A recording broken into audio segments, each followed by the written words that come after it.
On April 7th at 5:32 p.m., Donald Trump announced a ceasefire with Iran. From this announcement, we learned two things.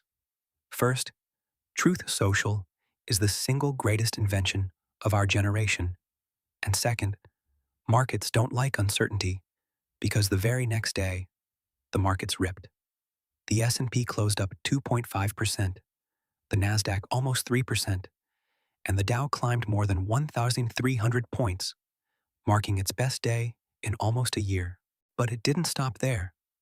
A few weeks later, stocks were back at record highs, even as the ceasefire was actively falling apart in real time. Traditional financial media called this a relief rally, saying the markets were celebrating peace. But the truth is, that's not what this was. This was something else entirely. To understand what actually happened, why markets can be at all-time highs while a war is still going on, you first need to understand what Wall Street looked like going into this. On February 28th, the US and Israel launched joint airstrikes on Iran. Supreme Leader Ali Khamenei was reportedly killed. Then Iran shut down the Strait of Hormuz, and the market entered its worst 5-week losing streak in nearly 4 years. The S&P was down nearly 9% by the end of March. And while your retirement account was quietly screaming, something else was happening beneath the surface. Wall Street was beginning to panic. Hedge funds weren't just repositioning, they were selling at the fastest pace in 13 years. And that's not a loose estimate. That's hard data. Goldman Sachs had a front row seat to this. They operate a prime brokerage desk that services most major hedge funds, meaning they can see what funds are buying, selling, and how leveraged they are. According to Goldman's data, Q1 hedge fund selling in North America was the largest since April 2020. Gross leverage was sitting above 300%, near all-time highs. Short exposure to macro ETFs like SPY and QQQ hit the highest level since the pandemic.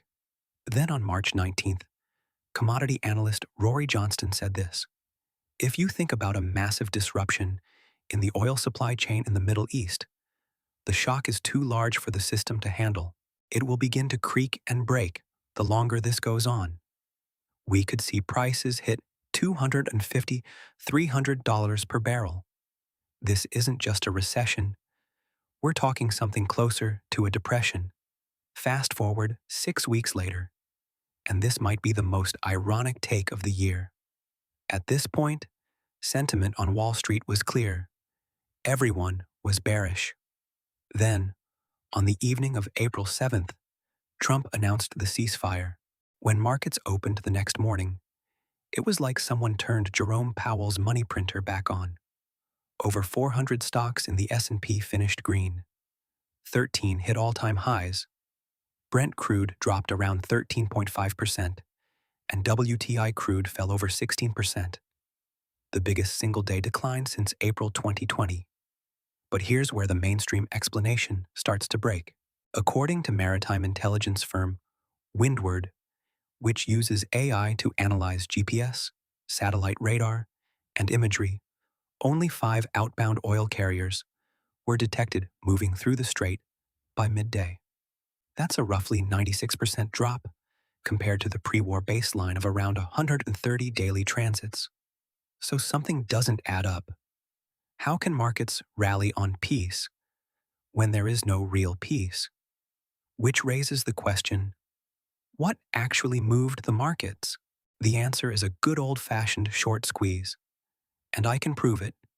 To understand this, we need to break down the mechanics. When you short a stock, you borrow shares and sell them, expecting the price to fall so you can buy them back cheaper.